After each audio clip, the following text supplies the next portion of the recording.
그 가만히 있어라는 말을 보면 그것도 여러 가지 생각해 보면 참 재미있습니다. 우선 가만히 있어라는 말은 무슨 일을 하다가 행동을 멈추고 또 일을 멈추고 움직이지 않고 있는 것이 가만히 있는 거죠. 그런데 좀 더 이렇게 좀 들여다 보면 참 재미있습니다.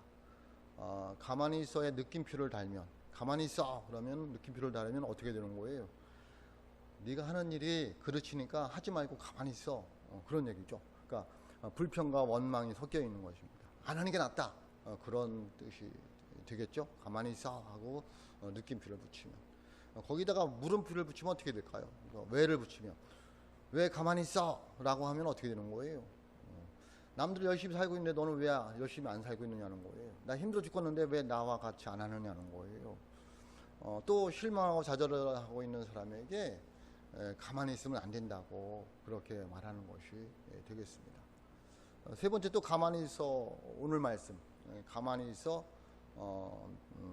하나님됨을 알지어다 라고 할 때, 가만히 있어는 네가 할 일을 다 했는데 이제는 네가 할 수 있는 일이 없어, 네가 할 수가 없어, 그러니까 내가 도와줄게, 그래서 가만히 있어, 그 얘기를 하고 있는 것입니다. 그러니까 하나님께서 오늘 우리에게 말씀하시는 것이 그런 의미입니다.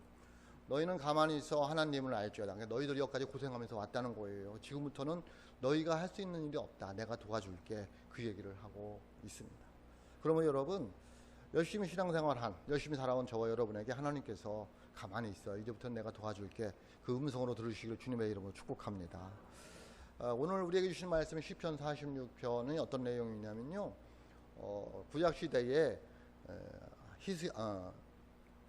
히스기야 왕 때에 그 아수르에 있는 사네립 왕이 이렇게 침략을 해왔어요. 침략을 해와서 이게 예루살렘 성이 함락될 처지에 놓여 있는 거예요. 그런데 하나님께서 도와주셔서 이겼어요. 그래서 그것을 찬양하기 위해서 쓴 고라 족속이 쓴 찬양시가 시편 46편이 되겠습니다. 그것을 보면서 우리들이 어떤 환난이나 극복 앞에서도 하나님이 도와주실 걸 믿고 우리의 믿음의 길을 걸어가야 된다. 천성을 향하여 걸어가는 그 발걸음은 멈추면 안 된다. 왜? 하나님이 도와주실 것이다. 어떻게 할 수 있냐? 하나님은 하나님이기 때문에 그렇다라고 말씀하고 있습니다.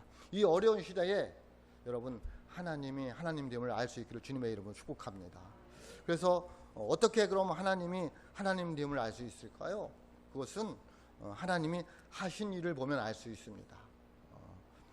하나님은 무슨 일을 하셨어요? 천지 만물을 창조하셨어요. 그리고 그 세상 많은 사람들 중에서 저와 여러분을 택해 주셔서 자녀 삼아 주시고 구원해 주셨다는 거예요. 그래서 하나님은 하나님됨을 알 수 있다라는 거죠. 다시 말하면 하나님이 하나님됨을 어떻게 알 수 있느냐면 행적을 보면 알 수 있습니다. 행적. 그러니까 하신 일을 보면 알 수 있다라는 거죠. 오늘 말씀 8절 상에 보면 이렇게 말씀하고 있습니다. 와서 여호와의 행적을 볼지어다 라고 말씀하고 있습니다. 그러니까 너희들이 하나님으로 하나님됨을 어떻게 할 수 있느냐? 그것은 여호와의 행적을 보면 알 수 있다. 하나님이 하신 일을 보면 하나님이 하나님됨을 알 수 있다라고 말씀하고 있습니다. 그럼 구체적으로 오늘 말씀을 통해서 하나님이 어떤 행적을 행하셨나를 살펴보도록 하겠습니다. 첫째, 하나님이 하신 일은 행적은 무엇이냐면, 첫째는 우리를 도우시는 하나님이시다라는 거예요. 도우시는 하나님. 그렇기 때문에 하나님됨을 알 수 있다는 거죠. 5절 보면 이렇게 말씀하고 있습니다. 하나님이 그 성중에 계심에 성이 흔들리지 아니할 것이라, 새벽에 하나님이 도우시리라 라고 말씀하고 있습니다. 우리가 오해하지 말을 것이 뭐냐면, 새벽 기도 나와야 되는구나. 그렇지 않습니다.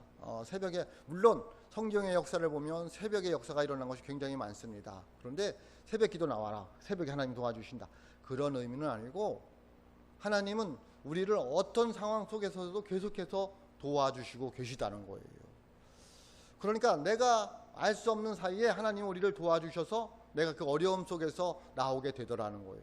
그러니까 하나님은 계속해서 우리를 도와주시고 계시다, 그 얘기를 하고 있는 거예요. 그러니까 지금 고난 속에서 도와주고 계시는 거예요. 왜 새벽에 도와주실까요? 계속 도와주다 보니까 그 역사가 언제 일어난 거예요? 새벽에 일어난 거예요. 그러니까 우리가 하나님이 도와주시는 언제 일어날지를 몰라요. 그 얘기를 하고 있는 거예요. 하나님이 우리를 도우시는 중에 계신다.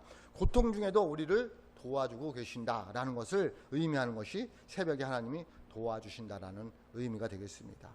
시편 146편 5절에도 보면 야곱의 하나님을 자기의 도움으로 삼으며 여호와 자기 하나님에게 소망을 두는 자는 복이 있도다라고 말씀하고 있습니다. 야곱의 하나님을 자기의 도움으로 삼으며, 여러분 하나님은 우리를 도우시는 하나님인 줄 믿으시기를 주님의 이름으로 축복합니다. 그것이 하나님이 하나님됨을 보여주는 증거입니다. 그러므로 우리가 하나님을 자기의 도움으로 삼는 자가 복이 있다 말씀하십니다. 여러분 하나님을 자기의 도움으로 삼으시기를 주님의 이름으로 축복합니다. 영국의 영원한 수상이라고 해야 되나요? 처칠이라는 분이 있었습니다. 1874년도에 태어나서 제1차, 2차 세계대전을 거치고 영국의 수상이 되어서 1965년 90세에 하나님 품에 안겼습니다. 그는 훌륭한 아버지, 부유한 아버지, 왜냐하면 영국의 그 보수당의 당수로 한 아버지였어요. 또 어머니는 미국의 부유한 사람의 딸이었어요. 그러니까 그 아버지 엄마에서 태어났으니까 처칠은 굉장히 부유한 가정에서 탄탄대로를 살아왔을 것 같잖아요. 근데 절대 그렇지가 않다는 거예요. 아버지는 처칠에게 어렸을 때 상처를 너무 많이 줬어요. 가문의 수치라고 여길 정도였어요. 누구를? 어린 처칠을 보고. 상처를 얼마나 받았겠어요. 또 어머니도 친어머니가 의심질 정도로 애정을 쏟지를 않았어요. 그리고 이 처칠은 또 몸이 약했어요. 감기를 달고 살았고, 그리고 외수했어요. 그래서 아빠 엄마의 사랑을 받지 못하고 열등감 속에서 살았어요. 그런 가운데 정치를 뛰어들었을 때에도 그는 정치가인 중에서 선거에서 가장 많은 패배를 한 사람 중에 한 사람이었다는 거예요. 그런 패배와 배반 속에서 그는 극심한 우울증을 겪게 되었어요. 그래서 자살을 생각한 것도 한두 번이 아니라는 거예요. 그런 처칠이 어떻게 이렇게 훌륭한 영원한 영국의 수상이 되어 있었을까요? 하나님의 도우심이 있었습니다. 그는 하나님을 믿었습니다. 그는 성경에 나와 있는 기적을 믿었습니다. 그는 기도하면 하나님이 도와주시는 것을 믿었습니다. 하나님이 도와주시고 하나님이 인도해 주시고 하나님이 보호해 주실 것을 믿었습니다. 그래서 그는 열등감을 이겨냈습니다. 소심한 성격을 이겨냈습니다. 슬픔을 이겨냈습니다. 광야의 삶을 이겨냈습니다. 누가 도와주셔서요? 하나님이 도와주셨다는 것입니다. 그래서 그는 하나님이 하나님됨을 알 수밖에 없었습니다. 그가 한 것은 없었습니다. 오로지 하나님을 믿은 거였습니다. 하나님이 믿으니 가만히 있어 내가 하나님됨을 알지어다 라는 그 말에 의지해서 살아간 사람 처치를 통하여 하나님이 보여지게 되었습니다. 저와 여러분에게도 그 하나님이 우리 하나님인 줄 믿으시기를 주님의 이름으로 축복합니다. 하나님은 저와 여러분을 도와주실 줄로 믿습니다. 왜냐하면 하나님은 하나님이 되기 때문에 그렇습니다. 두 번째, 하나님은 어떤 일을 행할 수 있었을까요? 모든 대적을 물리치시는 하나님이십니다. 오늘 우리에게 주신 말씀 6절에 보면 이렇게 말씀하고 있습니다. 문나라가 떠들며 황국이 흔들렸더니 그가 소리를 내쉬며 땅이 녹았도다. 또 8절 하반절 보면 이렇게 말씀하고 있습니다. 그가 땅을 황무지로 만드셨도다. 또한 9절입니다. 그가 땅끝까지 전쟁을 쉬게 하시며 활을 꺾고 창을 끊으며 수레를 불사르시는 도다. 아멘. 그 얘기는 무슨 얘기냐면 아수르를 물리치셨다는 거예요. 여러분 6절에 보면 문나라가 떠들며 황국이 흔들렸더니 이 얘기는 뭐냐면 이 문나라 대적이 나라인데 아수르예요. 사네리 왕이 쳐들어와 가지고는 별소리를 다 하는 거예요. 너희들 속지 마라. 너희 하나님 너희를 도와주지 않는다. 너희들 힘이 없다. 우리를 이길 신은 이 세상에 아무도 없다. 너희 하나님은 아니다. 너희들 믿는 하나님 거짓이다. 믿어야 소용없다. 계속해서 백성들을 회유하고 그리고 욕하고 두려움을 주는 거예요. 그게 문나라가 떠들며 황국이 흔들리는 거예요. 그러다 보니까 나라가 혼란스러운 거죠. 백성들이 두려운 거예요. 그런데 하나님이 어떻게 했어요? 그 땅을 녹았도다. 녹았다는 얘기는 뭐예요? 굉장히 두려움졌다는 거예요. 어디를? 아수르.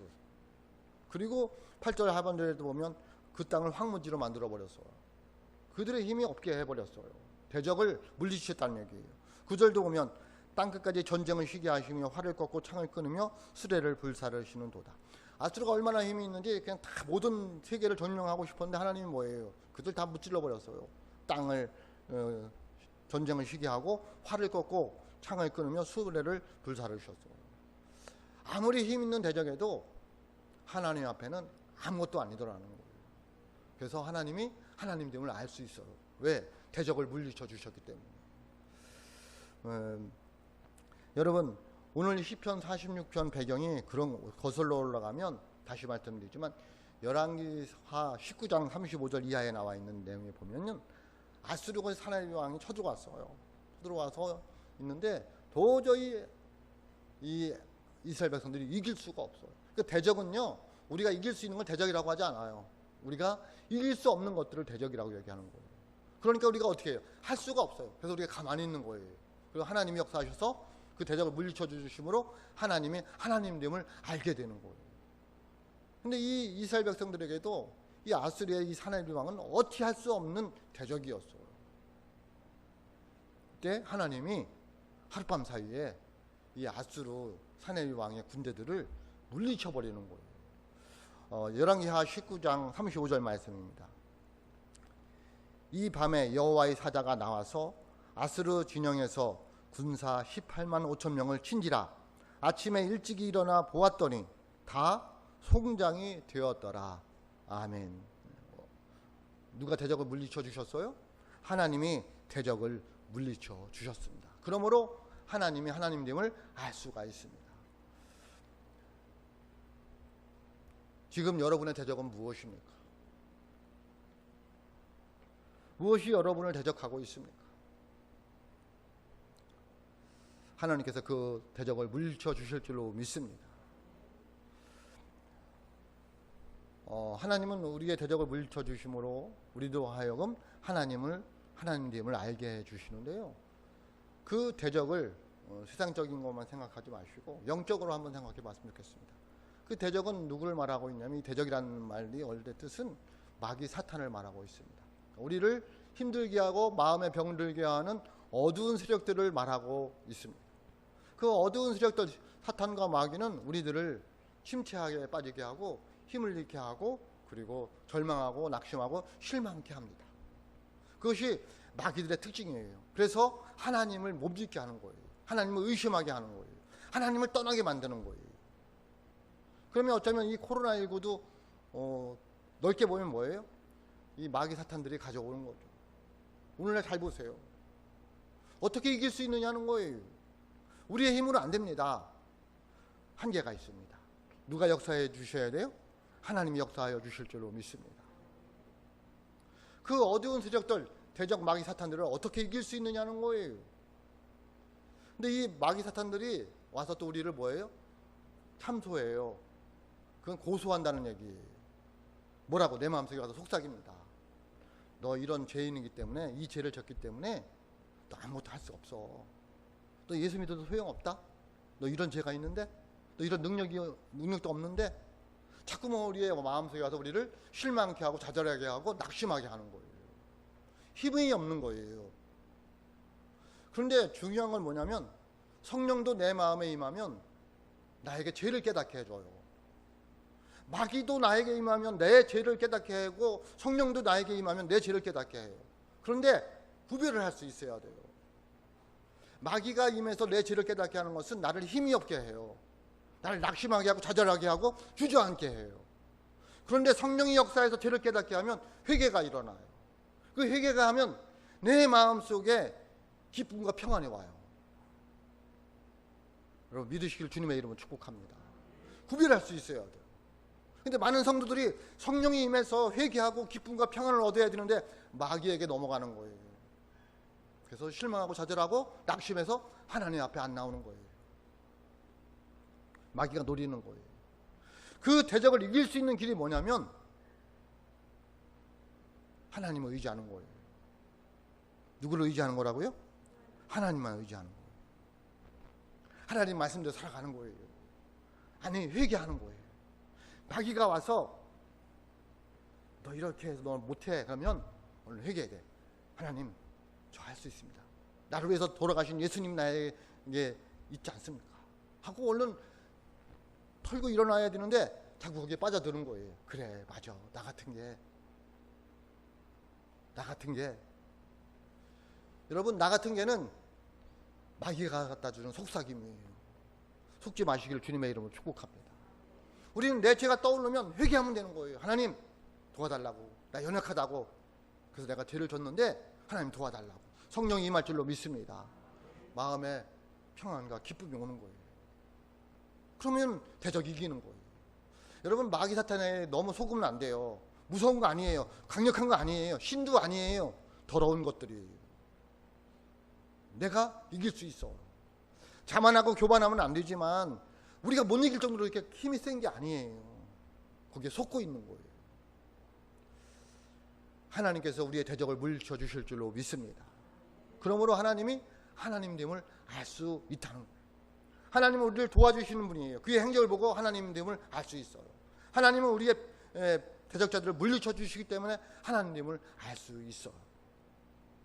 세 번째, 하나님의 행적을 살펴봅니다. 세 번째 무엇일까요? 우리의 피난처가 되어주시는 하나님이십니다. 오늘 우리에게 주시는 말씀 7절과 11절 말씀입니다. 같은 말씀이 반복되어져서 한번 읽습니다. 제가 읽습니다. 만군의 여호와께서 우리와 함께 하시니 야곱의 하나님은 우리의 피난처시로다. 셀라. 아멘. 만군의 여호와께서 우리와 함께 하시니 야곱의 하나님은 우리의 피난처시로다. 아멘. 만군의 하나님은 어떤 하나님이냐면 군대 중에 군대의 하나님이라는 거예요. 가장 힘이 센 하나님이라는 거예요. 모든 군대를 좌지우지할 수 있는 그런 하나님이라는 거예요. 그러니까 세상 군대는 하나님 앞에 뭐야? 아무것도 아니라는 거예요. 그게 만군의 하나님. 못 하실 것이 없는 분이라는 거예요. 못 이길 것이 없는 분이라는 거예요. 그 만군의 하나님이 우리와 함께 하신다는 거예요. 여러분 믿으시기를 주님의 이름으로 축복합니다. 그래서 그 하나님은 우리의 피난처가 되어 주신다는 거예요. 보호해 주시고 지켜 주신다는 거예요. 여러분은 무엇을 피난처로 삼고 있습니까? 물질을? 건강을? 사람을? 안 됩니다. 하나님을 피난처로 삼으시기를 주님의 이름으로 축복합니다. 그 하나님은 야곱의 하나님이라는 거예요. 야곱의 하나님이라는 얘기는 뭐냐면 이스라엘 백성들의 조상들과 계약을 맺었어요. 너희가 나를 믿으면 내가 너희 자손에게 영원히 복을 내려주실게. 그걸 지키시는 하나님이라는 거예요. 그래서 우리를 지켜주시고 우리의 피난처가 되어 주신다고 말씀하고 있습니다.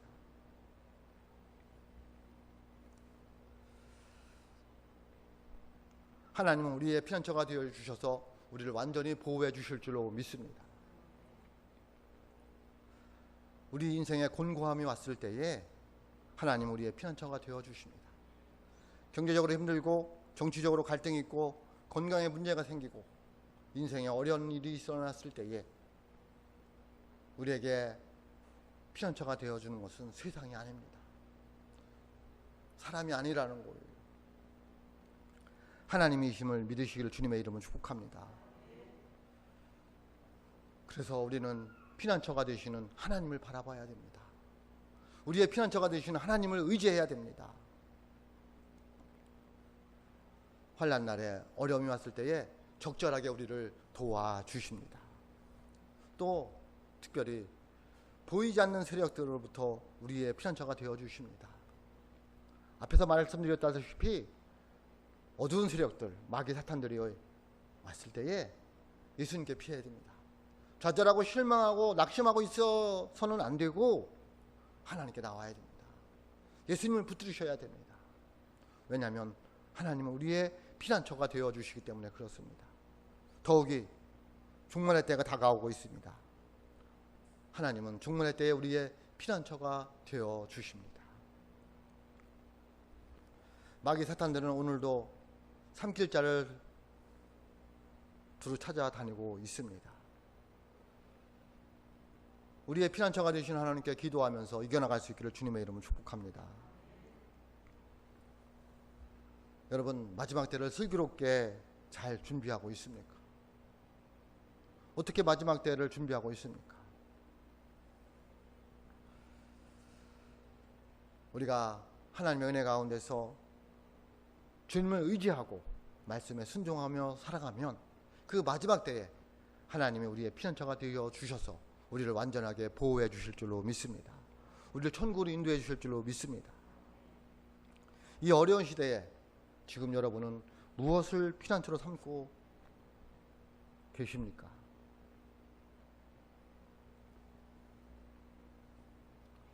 오직 여호와 하나님만 여러분의 피난처로 삼으시기를 주님의 이름으로 축복합니다. 종교개혁자로 유명한 루터가 있습니다. 그가 종교개혁을 할 때 얼마나 어려웠나 몰라요. 늘 죽음에 직면하면서 개혁을 할 수밖에 없는 상황이었어요. 그 마르틴 루터가 오늘 이 말씀 시편 46편을 보면서 하나님 나의 요새가 되어 주신다, 나의 피난처가 되어 주신다, 나의 강한 성이 되어 주신다 라는 확신을 가지고 용기를 얻고 위로를 받고 그가 종교개혁을 단행합니다. 그리고 그가 작사 작곡을 한 것이 찬송가 585장입니다. 주는 강한 성이요, 그 찬송가입니다. 내 주는 강한 성이요. 여러분 우리 다 알잖아요. 그 찬송가를 이 시편을 읽으면서 의류를 받고 쓴 거예요. 여러분, 주님은, 하나님은 우리의 피난처가 되신 줄 믿으시기를 주님의 이름으로 축복합니다. 하나님은 우리의 강한 성인 줄 믿으시기를 주님의 이름으로 축복합니다. 그러면 우리가 할 일은 무엇일까요? 하나님은 우리의 하나님이 되기 위해서 우리를 도와주십니다. 우리의 대적을 물리쳐 주십니다. 우리의 피난처가 되어 주십니다. 우리 어떻게 해야 될까요? 오늘 말씀 10절에 보면 이렇게 말씀하고 있습니다. 이르시기를 너희는 가만히 있어 내가 하나님을 알지어다. 내가 문나라 중에서 높임을 받으리라. 세계 중에서 높임을 받으리라 하시는도다. 아멘. 우리가 할 일은 두 가지입니다. 첫째는 가만히 있어 하나님을 아는 것입니다. 가만히 있어야 됩니다. 이 가만히 있다는 얘기는 뭐냐면 단순히 아무것도 안 하고 그냥 가만히 있는 것이 아니라 내가 할 일을 한 다음에 그 다음은 내가 하지 못할 일이기 때문에 가만히 있어 하나님을 바라보아야 된다는 말씀입니다. 물질 바라보고 사람 바라보고 권력 바라보고 세상 바라보고 와서는 안 됩니다. 세상도 바라보고 사람도 바라보고 물질도 바라보고 하나님도 바라보고 그러면 안 됩니다. 하나님을 바라봐야 됩니다. 그것이 첫째는 가만히 있는 것입니다. 시편 62편 1절로 2절에 보면 이렇게 말씀하고 있습니다. 나의 영혼이 잠잠히 하나님만 바람이요 나의 구원이 그에게서 나오는도다.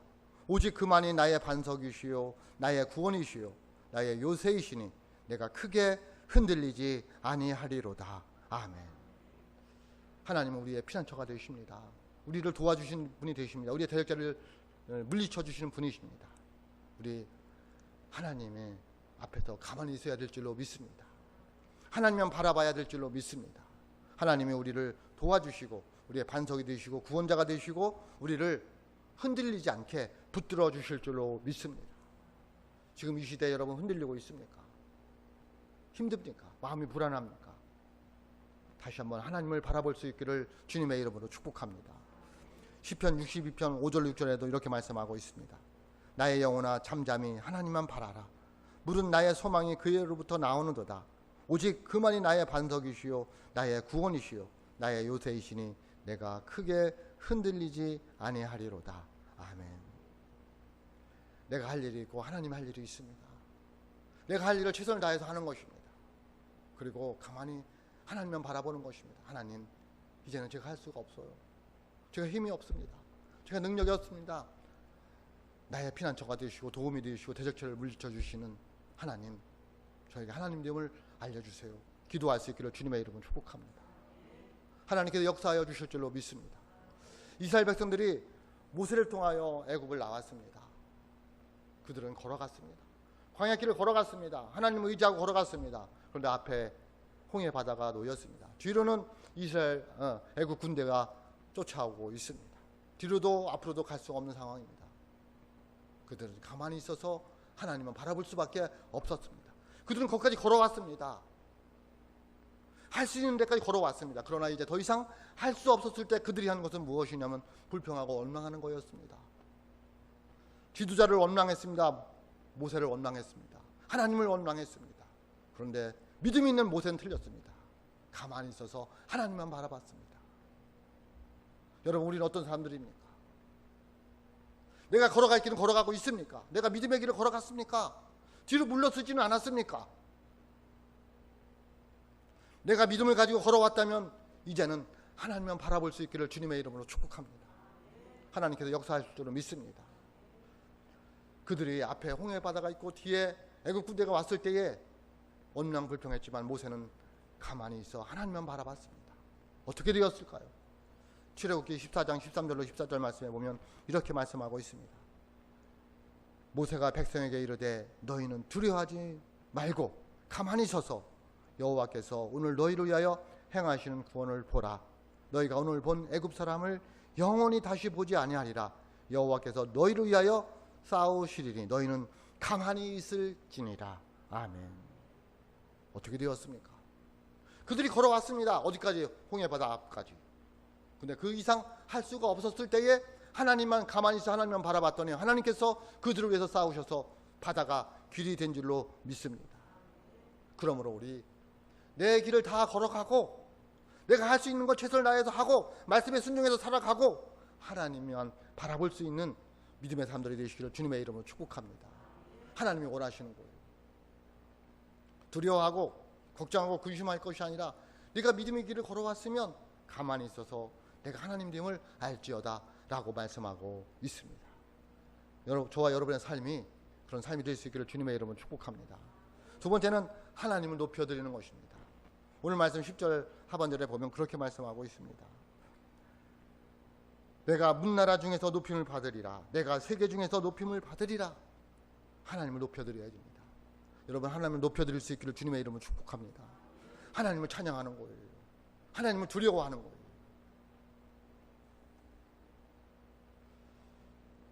어떻게?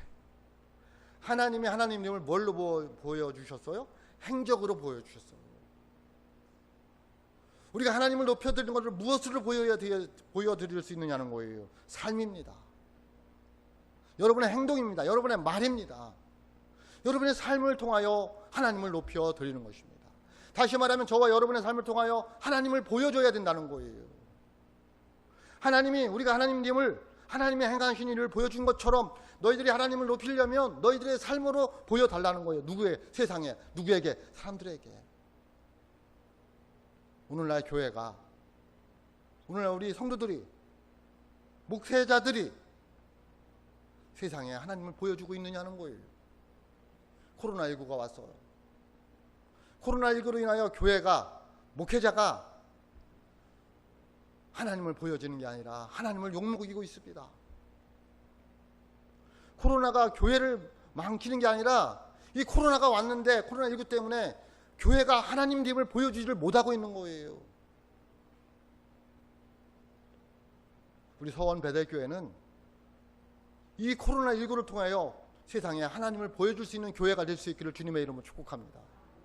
저와 여러분들이 이 코로나19를 통하여 삶으로 하나님을 보여줄 수 있어야 되는 거예요. 어떻게 보여줄 수 있을까요? 예? 방역수칙을 지키는 겁니다. 뭘 지키는 거라고요? 제가 저번 주에도 말씀드렸지만 상식을 뛰어넘는 거예요. 당연한 거예요. 방역수칙 지키는 것은. 교회가. 그리고 거짓말 시키지 않는 거예요. 왜 거짓말을 시킵니까? 갔다 왔으면 갔다 온 거고, 예? 동선을 왜 거짓말 시키느냐? 교회가, 목사가 어떻게 하나님을 보여주느냐? 코로나19로 인하여 기회예요. 교회가 세상에 대해서 하나님을 보여줄 수 있는 기회예요. 어떻게? 방역수칙 지킨다니까요. 철저히 지키고 법대 따라가고. 예배를 드리지 말라는 말이 아니잖아요. 50명 이하잖아요. 그럼 50명 넘으면 입으로 드리면 되잖아요. 다음에 20명 하면 20명씩 드리고 입으로 드리면 되잖아요. 철저히 쓰고 체크하고, 그리고 마음속으로 하나님의 마음 가지고 불쌍히 여겨야죠. 네? 수고하는 의료진들, 정부 당국자들, 또 마음 아파하는 코로나 걸린 식구들, 우리들이 그들을 위해서 기도하고 그들을 보살펴줘야 되는 거 아닌가요? 그러면 하나님이 보여줄 거 아니에요. 야, 예수 믿는 사람은 틀리다. 예수 믿는 교회는 틀리다. 그렇게 될까요? 안 될까요? 전 된다고 봅니다. 그래서 이 코로나19가 교회를 병들게 하는 게 아니라 정말로 교회가 교회되게 하는데 어쩌면 이 일을 담당할 수 있는 기회라는 거예요. 근데 우리가 그거를 하지 않으니까. 언제 우리가 하나님을 보여줄 수 있습니까? 평안할 때, 그때는 평안해가지고요, 하나님 계심을 사람들이 관심도 없어요. 어려울 때예요. 고난이 왔을 때. 여러분 언제 신앙생활 더 열심히 했습니까? 내가 어려웠을 때예요. 내가 힘들었을 때예요. 내 마음이 괴로웠을 때예요. 그때 하나님께 울부짖고 하나님만 매달렸을 때에 신앙이 컸어. 뜨거워졌어. 코로나19로 교회가 침체되는 것이 아니라 각자의 삶의 자리에서 더 열정을 가지고 하나님을 드러내야 될 줄로 믿습니다. 그게 하나님 높여드리는 거예요. 우리가 길거리에서 찬양하면서 손 들고 찬양하면서 한다고 해서 하나님께 높임이 될까요? 저는 그렇게 생각하지 않습니다. 삶이에요. 코로나19를 우리가 어떻게 대처해 나가느냐는 거예요. 코로나 핑계대고 예배도 쉬고 다 쉬고 그것만이 정말 코로나19를 잘 대처하는 걸까 고민해 봐야 돼요. 저는 당국의 지침을 따라요. 뭐 청주도 20명이다. 그러면 장로님하고 상의해서 20명 예배 드리고 또 2부 예배 드리면 되잖아요. 하나님을 삶으로 보여주는 하나님의 사람들이 될 수 있기를 주님의 이름으로 축복합니다. 하나님이 원하시는 거예요.